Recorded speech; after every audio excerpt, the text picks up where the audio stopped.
네, 이제 지금부터 1부 시작하겠습니다. 먼저 김인수 변호사님의 발제가 있겠습니다. 발제 이후 질문 있으신 참석자분들은 손 올리기 버튼을 눌러주시기 바랍니다. 또한 패널 분들께서 발표 중에는 참석자분들은 마이크는 음소거 부탁드립니다. 김민수 변호사님.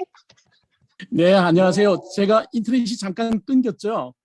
죄송합니다. 이 영국의 인터넷 상황이 아마 이 선진국 가운데서는 최악인 것 같습니다. 그래서 지금 급하게 다시 또 끄다가 켜서 겨우 연결이 됐습니다. 혹시 중간에 끊기면 어떻게 하나 하는 불안함이 먼저 앞서네요. 예, 정말 한국의 인터넷 상황이 부럽습니다.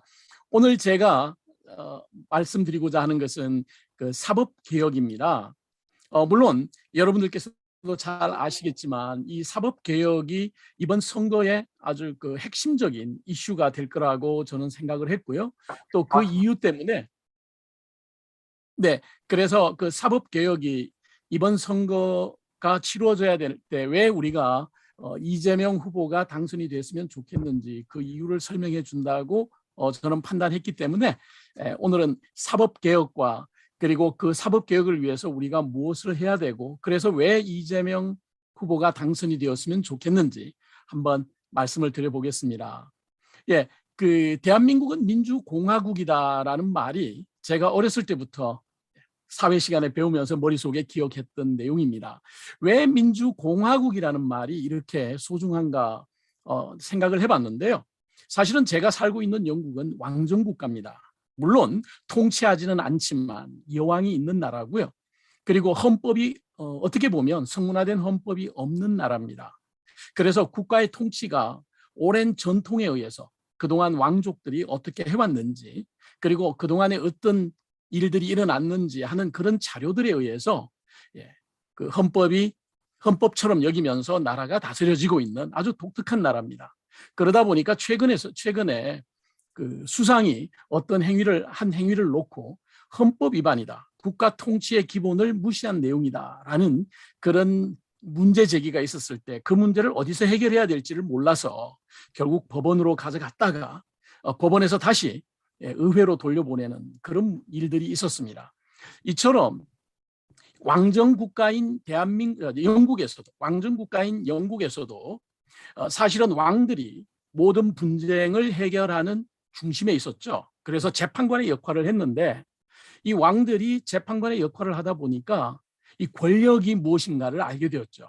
그래서 이 권력을 통해서 마음대로 좌지우지하고 싶었던 것들이 뭐냐면 사람에 대한 목숨이고요. 그리고 그 사람이 가지고 있던 재산입니다. 그래서 왕들이 재산을 빼앗기 위해서 많은 사람들의 목숨을 날려버리고 사형을 시켜버리고 갖가지 이유로 재산을 빼앗는 그런 일들이 있었죠. 그래서 여기에 대해서 재산을 가지고 있고 자신의 목숨을 지켜야 되는 그런 귀족들이 반란을 일으킨 사건이 우리가 알고 있는 마그나 카르타입니다. 마그나 카르타를 조인을 하지 않으면, 그 마그나 카르타를 받아들이지 않으면 우리는 더 이상 왕을 지지하지 않고 왕에게 세금도 내지 않고 왕이 어떤 일을 해도 따라가지 않겠다라고 반란을 일으켰죠. 그래서 결국은 왕이 자신의 필요에 의해서 마그나 카르타를 서명을 했죠. 그런데 가만히 보면 이 마그나 카르타를 통해서 자신들의 생명과 재산을 보존하려고 했던 사람들이 누구냐면 당시에 가장 많은 권력을 가지고 있던 귀족들이었습니다. 하물며 일반 국민들은 자신의 생명과 자신이 가지고 있는 재산을 보존한다는 것은 불가능한 상황이었죠. 그래서 그 이후에 법률이라는 걸 만들어서 자신들의 생명과 그리고 재산을 보호하려고 노력을 했죠. 더욱이 대한민국과 같이 민주공화국은 국회에서 법을 만들어서 그 법을 통해서 나라를 통치하도록 했죠. 그래서 헌법이 존재하고 국회에서 만든 법들이 존재를 했고요. 이 법들의 기본적인 정신은 권력을 나누어서 모든 사람들이 동일하게, 모든 사람들이 평등하게 잘 살아보자는 거였죠. 자신의 생명을 보호하고 보존하고 그리고 자신이 열심히 땀 흘려서 노력한 대가, 즉 재산을 지켜가면서 행복한 삶을 살자라는 것이 이제 사실 법을 만든 기본적인 이유인데요. 그래서 이 법은 권력이 한쪽에 집중되는 걸 막기 위해서 우리가 초등학교 때부터 배웠던 내용, 즉 입법, 사법, 행정으로 나눠져 있었다는 겁니다. 그래서 대부분 이제 입법부에서 법을 만들면 행정부에서 그 법이 지켜지도록 하기 위해서 노력도 하지만 또 검찰이라는 조직을 두고 그 법을 지켜나가지 않는, 즉 사회 질서를 흐트리는, 그래서 사람들이 원하는 평등하게 누구나 다 자신의 생명과 재산을 보호할 수 있고 그리고 인간답게 살 수 있는 그런 상황을 침해하는 그런 사람들에 대해서 수사를 하고 기소를 하고 재판에 회부해서 처벌을 하자고 했던 거죠. 그리고 이제 법원이 거기에 대해서 판결을 내렸고요. 그런데 대한민국이 문재인 정권이 들어서고 제일 먼저 조국 법무부 장관께서 사법개혁을 얘기를 하셨다는 거예요. 왜 사법개혁을 얘기하셨을까? 수많은 개혁을 앞에 두고 우리가 생각하는 개혁은 그 당시에 굉장히 많았어요. 그런데 사법개혁을 조국 교수께서 얘기를 하시고 그 사법개혁 때문에 결국은 지금 멸문지화를 당하셨죠. 그런데 왜 사법개혁을 가장 먼저 얘기를 하셨을까를 생각하다가 깨달은 바가 있었습니다. 왜냐하면 이 사법이 개혁이 되지 않으면 지금과 같은 상황이 되면 어떤 문제가 생길 건지를 사실은 조국 교수가 가장 먼저 알고 있었다는 겁니다. 그러면은 지금과 같은 건 어떤 상황일까요? 사법개혁은. 우선은 법이 만들어진 다음에 이 법을 가지고 사회 질서를 유지하는 세력이 검찰인데 검찰이 이 법에 의하지 않았다는 거예요. 그러니까 법을 그냥 우리 흔한 말로 개무시를 해버리고 그리고는 자신들이 필요로 할 때는 법을 무시하고 그리고 또 자신들이 필요로 하는 사람, 어떤 사람들을 자신들이 생각하는 권력을 나눠주지 않고 제거를 해야 될 때는 없는 죄도 만들어서 조사를 하고 기소를 하더라는 겁니다. 가장 대표적인 예로 우리가 생각해 볼 수 있는 것 중에 하나가 뭐냐면은 이 법의 통치를 무시하는 대한민국 검찰의 가장 그 악행이 범죄를 인지한 다음에 수사를 해야 되는데 범죄를 인지하지 못하니까 범죄가 없으니까 그러나 제거해야 될 사람의 범죄를 찾아내지 못하니까 고발을 사주를 하더라는 겁니다. 그래서 고발을 사주해서 범죄를 만들면 그 다음은 증거를 조작하고 형사소송 진행 절차법에 전혀 의하지 않고서 자기들 마음대로 증거도 조작하고 잘못 만들고 그 대표적인 게 정경심 교수님의 사건이었죠. 그런 다음에 기소를 해요. 그럼 기소를 하면 그 다음 우리는 나머지 절반의 기대가 적어도 법원에서는 올바른 판단을 해줄 거라고 믿었던 거죠. 그런데 법원의 판결은 어땠습니까? 저는 변호사의 입장에서 대한민국에서 특히 정경심 교수님의 판결문을 여러 차례 읽고 또 읽어봤습니다. 그런데 증거를 채택하는 방법도 틀렸고요. 그다음에 증거를 해석하는 방법도 틀렸고요. 그리고 그런 증거에 의해서 그런 판결이 나온다는 것은 더더욱 이해를 할 수 없었어요. 그래서 제가 페이스북에 판사님들에 대한 아주 악평을 쏟아놓기 시작했죠. 왜냐하면 검찰이 권력을 휘두를 때 모든 사람이 같이 법의 통치에 의해서 잘 살고 행복하게 살고 평등하게 살도록 만들어 놓은 그 법을 자신들의 무기로 사용해서 죄 없는 사람에게 죄를 뒤집어 씌우고 죄 있는 장모나 또는 검찰의 가족들은 전부 다 무죄하다고 해서 아예 그냥 기소조차도 하지 않는 이런 일들을 진행하고 있는 것들이 바로 검사들이었는데 이 검사들이 잘못 기소를 했을 때는 법원의 판사들만이라도 법률에 의해서 제대로 판결을 해줘야 되는데 그러지 못했다는 거죠. 최근에 여러분이 보셔서 아시겠지만 대법원 판사들이 대장동의 그 사람이라고 드러나고 있어요. 그래서 저는 대장동의 그 사람이라고 얘기하지 않고 대장동의 그놈이라고 표현을 합니다. 왜냐하면 우리가 마지막으로 기댈 수 있는 언덕이었던 판사들이 자신의 돈과 권력을 위해서 다른 사람의 생명과 재산을 빼앗는 옛날 왕들이 했던 행위를 하고 있거든요. 그러다 보니까 이제는 사법부조차 법원조차도 믿을 수 없는 상황이 되었죠. 그런데 여기서 한번 생각을 해봤습니다. 도대체 검사들이 권력을 휘두르는 것은 이해가 됩니다. 옛날에 왕들도 그랬으니까요. 그러니까 권력을 손에 쥐어줬으니 검사들이 당연히 권력을 휘두르겠죠. 그런데 왜 판사들은 법과 양심에 의해서 판결을 하지 못하고 따라갔을까? 예, 얼마 전까지만 해도 얼마 전까지만 해도 제가 생각했던 것은 아마 검사들로부터 위협을 받았을 거다라는 생각이었습니다. 그러나 최근 며칠 동안 일어난 일을 보면서 엄청난 돈이 있었구나. 그 돈을 같이 나눠 먹자고 제안을 받았구나. 아니면 정말 어쩌면은 협박을 받았을지도 모르겠다. 그래서 법원이 변했습니다. 그런데 최근에 또 며칠 동안 일어난 일들을 보면 대한민국 언론이 공정치 않다는 것은 여러분들도 다 아시지 않습니까? 얼마나 언론이 공정치 않으면 몇 개월 전에 벌써 드러난 사건을 하나도 취재도 하지 않고 취재했다 하더라도 발표도 하지 않고 있어요. 보도도 하지 않고 있습니다. 오히려 보도를 하려고 하는 그런 사람들에게 협박을 하고 쫓아내고 그리고는 소송을 통해서 오히려 고발사주겠죠. 고발사주를 통해서 문제를 일으켜서 그 사람들이 보도하지 못하도록 막고 있습니다. 언론까지 거기에 넘어가 버렸습니다. 그런데 며칠 전에 일어났던 일, 추경을 통과하는데 왜 홍남기 부총리가 저렇게 길을 쓰고 국민들이 원하는 일을 따르지 않을까? 많은 국민들이 지금 목숨의 경각에 달려 있습니다. 왜냐하면 당장 가게세 못 내죠, 월급 못 주죠, 생활비가 궁하죠. 지금 도대체 어떻게 해야 된단 말입니까?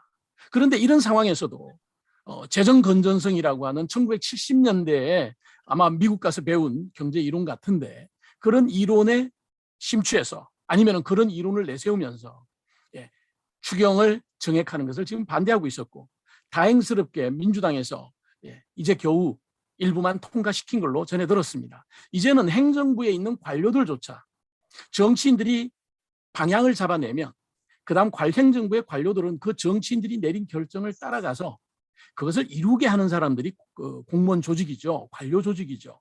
관료들은 절대 머리가 되면 안 된다는 겁니다. 누구나 다 경제학을 공부하고 경영학을 공부하신 분들은 다 아시겠지만 관료들은 절대 로봇의 머리가 되어서는 안 됩니다.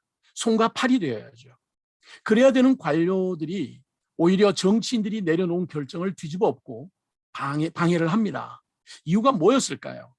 참 신기하다고 생각을 하고 저도 페이스북에 여러 번 글을 올렸는데 제 나름대로 내린 결론은요. 저 사람들도 협박을 받고 있는 것 아닌가.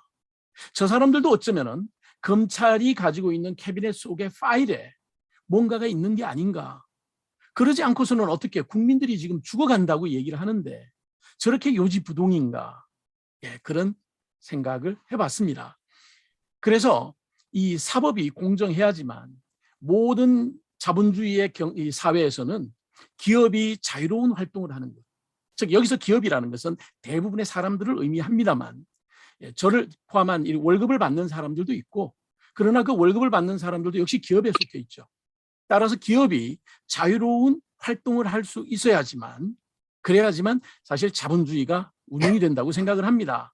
그래서 기업이 자유로운 활동을 한다는 것은 의회가 만들어 놓은 국회가 만들어 놓은 법률에 의해서 규정을 지켜가면서 시장에서 자유롭게 경쟁을 하면서 운영을 해야 되고 그리고 최근에 노동시장에서 노동자들이 기업을 위해서 일을 하니까 그 사람들의 안전을 위해서 노력하면서 기업을 운영을 해 나가야 되는데 만일이 기업의 자유로운 활동이 방해를 받는다면 예를 들어서 어떤 자유로운 활동이 아니라 또 다른 어떤 정치적인 권력에 의해서 기업의 활동이 밀착해서 영향을 받는다면 자본주의 국가인 특히 민주공화국이면서 자본주의 국가인 대한민국은 발전의 가능성이 없다는 겁니다.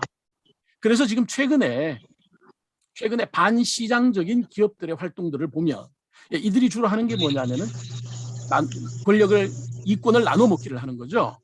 그리고 입법부의 국회의원들을 통해서 자신들에게 유리한 법률을 만들어내고요. 그리고는 다른 사람들이 시장으로 자유롭게 접근해 오는 것을 방해하고요. 그리고는 사법부에 가서 자신들의 잘못에 대해서 판결할 때 여러 가지 정관 예우라든지 이런 것들을 통해서 자신들은 그 판결에서 빠져나가고 있습니다. 물론 기업들이 이렇게 반시장적인 활동을 하는 이유도 제가 보기에는 검찰의 권력 때문이라고 생각을 합니다. 그러니까 검찰이 지금 무소불위의 권력을 가지고 사법부의 한 축인 법원을 지금 장악하고 있고, 법원이 사실 검찰이 기소를 하면은 거기에 대해서 올바른 판결을 내릴 수 없는 지경에까지 와 있다고 볼 수 있습니다. 뿐만 아니라 검찰이 행정부를 장악하고 있고요. 거기에서 조금이라도 문제가 되는 사람들은 얼마든지 압력을 행사할 수 있고, 그리고 기업들에게 영향을 주고 있다는 겁니다. 그러니까 자유로운 시장 경제보다는 차라리 시장을 벗어나서 권력과 밀착해서 기업을 운영하면 더 좋다는 것을 기업가들에게 가르치고 있는 거죠. 자, 이렇게 사법의, 특히 그 검찰의 권력이 커짐으로써 심판자의 역할이 대한민국에서는 사라져 버렸다는 겁니다. 그러니까 옳고 그름을 판단할 수 있는 기준이 없어져 버렸기 때문에 나라가 나라다운 모습을 갖추기가 어려워졌다는 거죠. 예를 하나 들자면 지금 우리가 살고 있는 유럽이나 미국이나 캐나다와 같은 나라에서 자유롭게 경제가 발전하고 사람들이 자유롭게 살고 있는데, 그 기본적인 이유가 뭐냐면 사실은 사법이 정의롭기 때문입니다. 누군가가 다툼이 생깁니다. 자본주의 사회에서는. 다툼이 생기면 이 생기는 다툼을 판단해 줄 수 있는 사람들이 있어야지만 질서가 유지가 되죠. 그래서 그 질서를 유지하는 데 있어서 가장 책임을 져야 될 사람들이 누구냐면은 검찰과 그리고 사법부의 판사들인데요. 그런데 검찰들이 권력에 의해서 움직이고, 그다음에 판사들이 자신들의 어떤 양심과 법률에 의해서 판단하지 않는 상황이 된다면, 그러면 질서 자체가 무너지는 거죠. 질서가 무너지면 그러면 우리의 일반인인 우리의 삶도 문제가 있지만, 더더욱 문제가 되는 것은 시장 경제가 무너진다는 겁니다. 왜냐하면 아무리 시장 경제를 무시하고 시장을 무시하고 마음껏 권력과 손을 잡고 불법을 행해도 처벌할 수 있거나 제어해 줄 수 있는 주체가 없어져 버리기 때문입니다. 그래서 대한민국이 민주공화국으로서 자본주의를 따르면서 발전해 나가려면은 누군가가 사법 질서를 잡아줘야 되는데, 그 사법 질서가 지금 정관 예우로부터 시작해서 최근에 알려진 바에 의하면은 사실 상상하기 힘들 만큼 엉망이 돼버렸죠. 그래서 이런 부분에 대한 개혁 없이는 대한민국이 말로만 선진국이지 어느 하나 선진국으로 진입하기 어렵다는 생각을 아마 하게 될 것 같습니다. 저도 그렇게 하고 있습니다. 경제적으로는 선진국이라고 얘기하지만 사실은 경제적으로 선진국이라는 이 말조차도 사법이 무너지면 같이 무너집니다. 그래서 제가 보기에는 조국 교수께서 이 점을 가장 먼저 생각하고 사법개혁을 통해서 대한민국을 선진국으로, 모든 국민들이 잘 사는 나라로 만들자라고 해서 사법개혁을 먼저 시작을 했다고 생각을 합니다. 그런데 지금 그 사법개혁이라는 화두가 우리 모든 사람들이 왜 남았는지를 깨닫는 즈음에 와 있습니다. 뭐 이제는 대법원 판사들 하나도 우리가 믿을 수 없다라는 그런 생각을 하고 있지 않습니까? 그래서 이 사법을 개혁하기 위해서는 그동안 여러 가지 얘기가 있었지만은 크게 세 가지로 나눠서 생각을 해봐야 될 것 같습니다. 첫째는 현재 사법 쪽에 가장 큰 문제를 만들어내고 있는 검찰이 폐쇄가 돼야 되고요. 그리고 오히려 영국과 같은 기소청이 만들어지는 게 좋지 않을까. 물론 이 기소청도 하나의 기소청이 아니라 복수의 기소청이 만들어져서 공수처에도 기소를 할 수가 있고 국세청도 기소를 할 수가 있는 영국과 같이 다양한 기소청이 만들어져야 된다고 생각을 합니다. 그래서 기소권이 남용되지 않도록 기소를 통해서 자신의 권력을 추구하지 않도록 만들어야 되고요. 그 다음은 수사도 영국처럼 지방경찰청들에게 각각 수사권을 부여하고 특수 목적 수사청도 만들어야 되겠고요. 예를 들자면 뭐 성범죄 전담 수사청이라든지 아니면은 사이버 범죄 수사청이라든지 이런 수사청들이 만들어져야 되겠죠. 그 다음은요, 법원 개혁도 꼭 이루어져야 됩니다. 지금까지는 우리가 어쨌든 간에 법원 판사들의 판결은 믿어주려고 노력을 했습니다. 그러나 보셔서 아시겠지만 대장동의 1번 그 사람이 바로 현직 대법원 판사라는 얘기가 돌고 있습니다. 그 사람만 그랬겠습니까? 더 많은 사람들이, 더 많은 대법원 판사들이 돈과 자신들의 권력을 위해서 야합하지 않았겠습니까? 그래서 국민들이 선출하는 영국처럼 20년 이상 된 판사들이 이 20년 이상 변호사의 경험을 갖춘 사람들이 판사가 되는 그런 국민 선출제가 되었으면 좋겠습니다. 물론 영국은 판사들은 국민이 선출하지는 않습니다. 추천을 받아서 여왕이 임명을 하지만 대한민국은 국민이 선출을 했으면 좋겠고요. 퇴임 후에는 영국처럼 변호사가 되지 못하게 하고 정치 정계로 나가지 못하게 막아야 된다고 생각을 합니다. 그래야지만 판사로 있는 동안 법과 양심에 의해서 판결을 할 수가 있기 때문입니다. 그리고 형사법원은 유무죄를 판단하는 데 있어서는 배심원들이 판단을 해야 됩니다. 판사들이 이렇게까지 유무죄를 엉터리로 판단하는 이런 세상에 계속 판사들에게 유무죄를 판단하라고 그 권한을 줄 필요는 없다라고 생각을 합니다.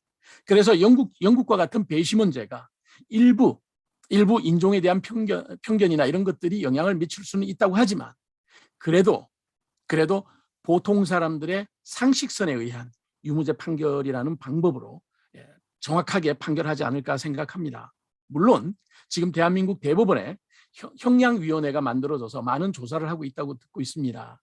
형량위원회에서 정한 형량의 범위 내에서만 유죄가 판결되었을 때 판결할 수 있도록 그렇게 좀 조직이 바뀌어져야 되는데, 자, 그러면 이 조직을, 이러한 변화를 누가 책임져야 될까요? 제가 보기에는 국회가 책임을 져야 됩니다. 국회가 헌법을 개정하고 법률을 만들어야 되거든요. 왜 국회가 신속하게 법을 못 만들까요? 왜 이렇게 법률이 자꾸 늦어져서 많은 사람들이 이 팬데믹 피리어드에 지금 이 코로나 시대에 많은 국민들이 고통을 겪고 있을까요? 그래서 국회가 이런 일을 할 수 있도록 충분한 권한을 줘야 되는데 저는 개인적으로 180석이 부족하다고 생각합니다. 적어도 민주당이 300명 가운데 200명 이상의 표가 있어야지만 헌법 개정부터 뭐 일이 시작이 될 거 아닙니까? 그런데 이렇게 얘기하니까 어떤 분들이 그러시더라고요. 국회의원들 중에서 수박이 많다고. 그러면 수박을 한 20여 명 본다면 200명이면 220명을 뽑아주자고요, 한번. 그렇게 해서 헌법 개정하고요. 법 좀 빨리빨리 바꾸고요. 신속하게 했으면 좋겠습니다. 그러면 국회가 뿐만 아니라 현재 300명이 국민을 대표하고 있는데 영국은 600명이 하고 있습니다. 국회의원은 많을수록 괜찮습니다. 대신 특권만 주지 않으면 됩니다. 그래서 국회의원들이 좀 한 600명 정도가 각각 자기 분야에서 최선을 다해서 일을 했으면 어떨까, 그런 마음도 들고요. 뿐만 아니라 비례대표제 같은 경우는 영국은 비례대표제가 없습니다. 다만 비례대표로 할 만한 특정한 단체를 대표하는 사람들이 국회의원들과 더불어서 같이 일을 하기 때문에 비례대표 국회의원이 없어도 그래도 각 층의 이권들을 충분히 국회가 반영을 하고 있습니다. 자, 그러면 국회에 이렇게 힘을 몰아주려면, 그래서 국회가 법부터 빨리 바꿔서 그래서 법을 남용하고 권력을 휘어잡고 그리고 법에 의해서 룰오블로, 즉 법치에 의해서 나라를 다스리지 못하도록 하는 검찰을 없애고, 그리고 새로운 조직을 만들고, 또 새로운 조직 역시 권력이 나누어지고, 그래서 어느 누구도 권력을 가지고 국민 위에 군림하지 못하는 그런 법률 체계를 만들어야지만 그 다음 바로 쓴다고 생각을 합니다. 그래서 국회가 이러한 역할을 충분히 할 수 있도록 도와줘야 될 뿐만 아니라 지금 당장 검찰을 폐쇄하고 검찰에 몰려있는, 어떻게 국민들이 주지 않은 저 권한들을 빨리 빼앗고 정리를 해야 되는데, 그런 거를 제대로 하려면은 제 생각에는 이재명 후보의 현재 공약이 가장 근접하고 적합하다고 생각을 합니다. 그래서 이재명 후보에 대한 지지를 하게 됩니다. 뿐만 아니라 여러분, 오늘 서둘러서 말씀을 시간 안에 드리느라고 막 서둘렀습니다. 금방 끝내겠습니다. 오늘 일요일입니다. 주일입니다. 많은 기독교인들은 오늘 교회 다녀오셨을 거라고 생각을 합니다. 뿐만 아니라 우리 많은 불교도들도 계시고요. 이런 종교인들, 그중에서 특히 기독교인들 중심으로 잠깐만 말씀을 드리겠습니다. 하나님이 우리에게 요구하시는 것이 뭡니까? 하나님이 우리에게 요구하는 것이 무엇입니까? 새로운 계명이 사랑이라고 예수님은 얘기를 하셨습니다. 물론 구약에는 나 이외에 다른 신을 두지 말고 우리가 하나님 앞에서 더불어 같이 사랑하면서 살라고 얘기하는 것이 저는 새 계명이라고 생각을 합니다.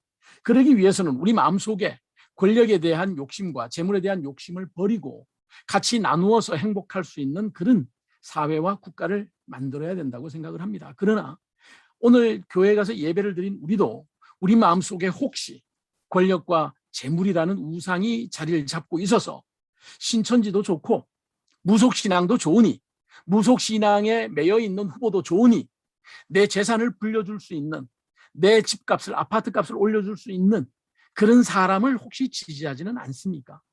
예, 유사일에 모든 것은 권력을 나눠 가지려는 데서부터 시작이 되었습니다. 그러나 독재자들은 왕들은 항상 다른 사람의 생명과 다른 사람의 재산을 마음껏 빼앗을 수 있는 그런 힘을 원했고요. 그런 힘을 견제하자고 한 것이 바로 마그나 카르타를 비롯한 오늘날 우리 민주 시민들입니다. 그래서 어떻게든 나눠보자, 나눠서 같이 잘 살아보자 라고 하는데 몇몇 사람들에게 개발 정보를 빼돌리고 몇몇 사람들끼리 돈을 나누어서 50억, 100억씩 나누어 먹고 그러면서 거기에 방해가 되는 사람들은 죄인으로 몰고 그 사람들을 감옥에 집어넣기 위해서 그래서 고발장을 써서 주면서 고발을 사주하고 그렇게 고발을 사주해서 기소를 하면 말도 안 되는 증거로 기소를 하면 법관들은 거기에 놀아나서 판결을 내리고 판결을 내리는 동안 언론들이 거기에 같이 앞잡이가 되어서 놀고 그리고 난 다음에 거기에 위협을 받는 우리 국회의원들께서는 정말 필요한 법을 만들지도 못할 뿐만 아니라 그러한 그 법을 신속하게 처리하지 못해서 지금도 수많은 자영업자들이 고통을 겪게 하고 있습니다. 크리스찬의 한 사람으로서 우리 마음속에 있는 권력과 재물 때문에 우리가 나라를 바로 세우고 평등하고 정의로운 그런 국가를 만들자고 하는 그런 대통령 후보의 말보다는 당신 주머니에 더 많은 돈을 채워줄 수 있고 더 많은 권력을 몰아줄 수 있다. 당신이 우리 편에 서며 이라고 하는 그런 후보 쪽에 마음을 쓰고 있는 것은 아닌지. 그래서 사실은 이번 선거를 접하면서 저는 조국 법무부 장관께서 왜 그 많은 개혁들 가운데서 사법개혁을 먼저 얘기를 했는지를 사실 이해하게 되었습니다. 그래서 사법이 개혁이 되고 그래서 누구나 다 정당한 재판을 받을 수 있고 공정한 재판을 받을 수 있고 다툼에 대한 판결이 정확하게 날 수 있는 그런 대한민국이 되어야지만 우리 같은 사람들뿐만 아니라 우리의 아들과 딸들이 살아갈 수 있는 그런 선진국과 같은 선진국이 되는 대한민국이 될 거라고 생각합니다. 해외에 살고 있는 한 교포로서 어쩌면은 이 땅에 살고 있는 우리의 자식들의 등 뒤에는 든든한 대한민국이 있기 때문에 오늘날 이렇게 저는 영국에서 그리고 다른 분들은 세계 곳곳에서 잘 살고 있는 것이 아닌가. 더 발전하는 대한민국을 위해서 저는 이 우리의 꿈을 이루어줄 특히 사법의 개혁을 이루어줄 이재명 대통령 후보께서 대통령이 되셨으면 하는 바람입니다. 이 바람을 말씀드리면서 제 발제를 마치도록 하겠습니다. 런던에서 김인수였습니다.